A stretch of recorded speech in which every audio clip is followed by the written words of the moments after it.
Tracy and Jackie, good afternoon. It was definitely a harrowing ordeal over the weekend. We understand that 23-year-old Mark Ferriello and his wife, Ruth Patton, who is 43 years old, were initially scheduled to appear in court earlier this afternoon after a rampage, as you mentioned, that resulted in attempted murder charges of two police officers, this by the younger defendant. Now, in the meantime, police officers accompanied by the township today, officials spent the better part of today removing items from inside Ferriello's home, his backyard, and the front facade. Well, I hope he doesn't get out. Neighbors along Marlborough Avenue in Evesham are still reeling, but relieved after this. This home surveillance footage captures the moments when police officers took cover as a white Hyundai Genesis repeatedly rammed into patrol cars early Sunday morning. It was very violent. It was very erratic behavior. The Ring doorbell footage captured the chaotic moments an hour after police say Mark Ferriello and his wife instigated a police car chase. Officers estimated the vehicle was doing double the speed limit, and they felt that the vehicle drove close towards them, almost like aiming at them. Evesham police telling us they ended that pursuit in the interest of public safety, officers opting instead to go to his home. Chief Miller says the couple had devised a plan to kill two Evesham Township police officers with their car.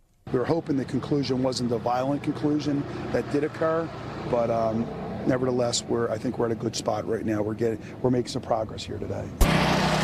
With the homeowners okay, police accompanied by township officials spent today removing thousands of bags of fertilizer and topsoil from the home. Ferriello shares with his mother and grandmother. As soon as you got near their house, the whole entire street lit up. Officials also took down the dozens of lights and security cameras that were mounted on the home. Neighbors say property damage and threats to other residents has escalated over the past year. Retaliation perhaps to the eyesore the home had become, as well as noise complaints. One night I thought it was gunshots, and here he was out there hammering something, like 1 o'clock in the morning.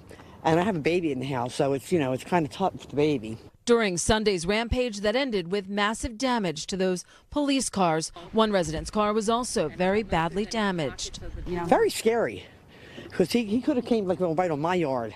As for the officers targeted, they're good. I talked to them last night. They were in good spirits, and they were thankful as well that they were not struck.